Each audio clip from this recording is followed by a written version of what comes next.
Thank you, ladies and gentlemen, for clicking on this Rank the Movies video. Alright, now, I was going to move on from Bondathon, but I decided to hold back and do one final review.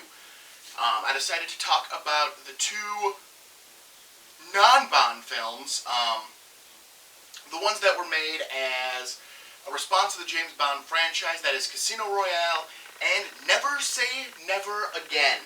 I'll cover each movie individually, but I'm just going to do it both in this one video. To start with, we're going to talk about Casino Royale. Now, I'm going to be honest, I don't own a copy of Casino Royale. It's not part of the James Bond Collection box set.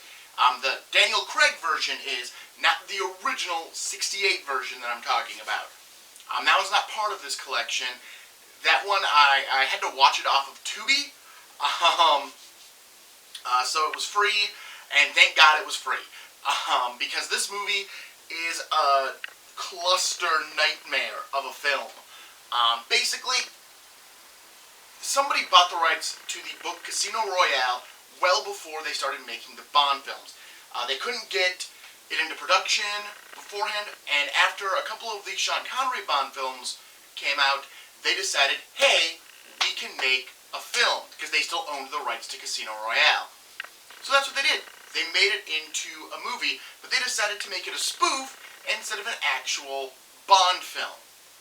Which is fine. You can make a spoof. Spoofs are great. I love a good spoof. Here's the problem. They originally were going to make it a lot more faithful to the book, but add the comedy into it. So they got Peter Sellers, from the Pink Panther, Murder by Death. You know, great actor, Peter Sellers. Great comedian to do the role of James Bond. Unfortunately, there were disputes. He wanted to play the movie seriously and not make it into a spoof. So eventually he was fired. But he wasn't fired until they had already shot a lot of footage. Him and Orson Welles also didn't get along on set because Orson Welles was supposed to play the villain, but now he's kind of just a extra side villain you get in this movie. So he was supposed to play the main villain, Lashif, but he ends up just playing that same character as more of a side villain. At the end of the day, they ended up rewriting the story to incorporate the Peter Sellers footage they had, but add a bunch of other stuff featuring David Niven and Woody Allen to make up for the rest of the movie. And it is a nightmare to watch, because they did not have all the footage they needed of Peter Sellers.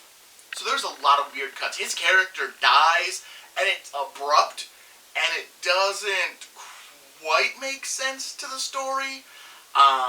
Also, he gets captured at one point, and literally you see him jumping into it.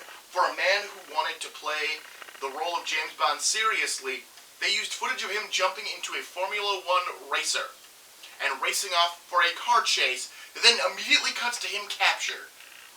It is just, like, and that's not even the worst of it. By the time you get to it, you accept a lot of the random shenanigans that this movie has with its editing problems, because it has a lot.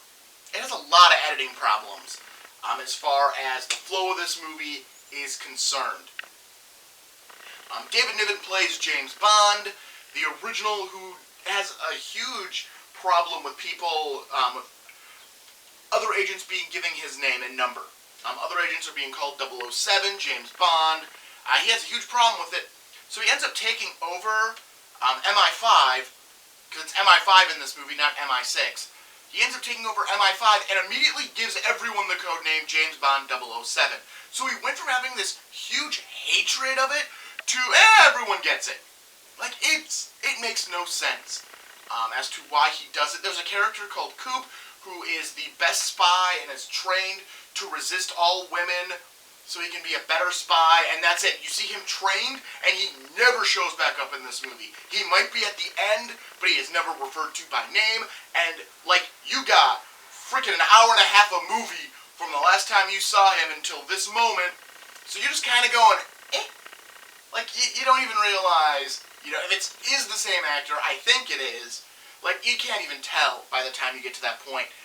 This movie is a cluster. a nightmare movie. Like, On Her Majesty's Secret Service is a great film compared to this because it does not have as many flaws. And, like, I know I did my research on this movie after the fact, and I know Woody Allen hated working on it. This is what made him decide to direct his own movies instead of act in other people's movies. Because simply, you know, it was a cluster. This movie had, like, 6 directors to do this entire movie, because basically every segment got a different director, which wasn't the original plan. The original plan was to make a movie with a director. Then the Peter Sellers stuff happened, so they fired that director, so then they had to hire a director to go shoot this new part with David Niven, and they hired a director to go shoot this stuff with Woody Allen, who turns out to be the villain, even though, again, you only see him once in the movie, so he's a freaking Scooby-Doo villain, who you see once and is assumed dead. Like, and literally it is a Scooby-Doo villain. Like, you can see villain reveals, like, where they show a villain and they die at the beginning of the movie, like, because they were a friend. But this one is they're literally just talking that James Bond has a nephew called Jimmy Bond, and then it cuts to Woody Allen doing Woody Allen shtick, and then at the end of the movie you just find out he's the villain. It is a unbelievable nightmare of a movie. I laughed maybe twice at the 2-hour and 15-minute runtime this comedy has.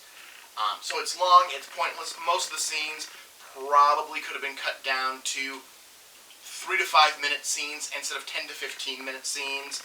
And this movie would have ran a lot better. I don't think it would have been better, because I think it still would have had a lot of problems with it. Because among everything else, the 2 actors you want to see work together are David Niven and Peter Sellers, and they are never on screen together, because again, David Niven was hired basically to fill in for the fact that Peter Sellers was no longer starring in this movie. Yeah, like I said, it's on Tubi, so if you don't mind, you know, the commercial breaks every half an hour, you know, go check it out. I don't recommend it, but if you want to torture yourself, there you go. Go check out Casino Royale. Then I have a VHS copy of this one, but I actually did just watch it off of Tubi again, because it was on Tubi, and that is the movie Never Say Never Again. It's a lot like Casino Royale in its history, where before Ian Fleming sold the massive rights and Dr. No came out, he sold the rights of Casino Royale and the Book of Thunderball. Eventually, the guy who bought the rights to Thunderball would work with the guys who owned the general rights at that point to create the Sean Connery film Thunderball, which was the 4th or 5th Bond film that was released. It was a Sean Connery film. The dude still owned the rights, decided, you know, that was the 60s. In the 80s, decided, well, I own the rights to Thunderball, I'm going to make Thunderball again.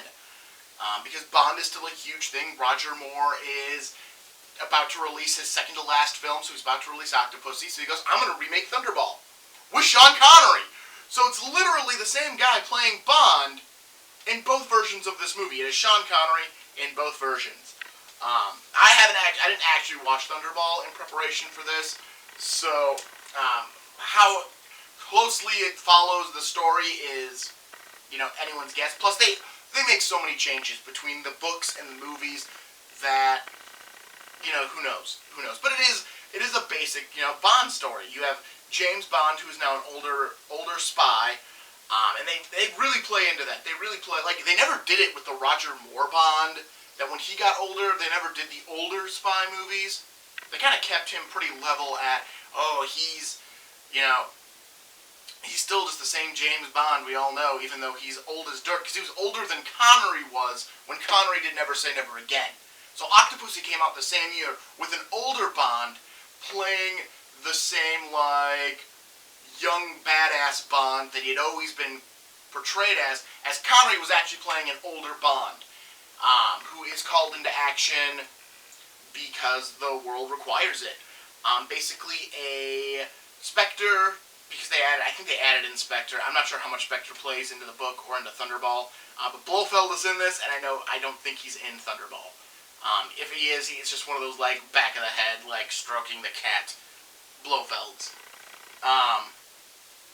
Anyways, he's called in because 2 nuclear warheads have been stolen. And I gotta admit, I did read the synopsis of Thunderball before I got into this review, and I feel like Never Say Never Again, just from reading the synopsis of Thunderball, covered one of the elements. It made a hell of a lot more sense than Thunderball of how they stole the nuclear missiles, which was that they got a dude addicted to cocaine and replaced his eye with a optical eye that replicated the president's retina because you needed it to give the green light to release nuclear missiles into this test, which is where they just stole them from the test. Well, in the Thunderball movie, from what I read, it was plastic surgery to make someone look exactly like somebody else, and then swap places with them, and then they stole a plane.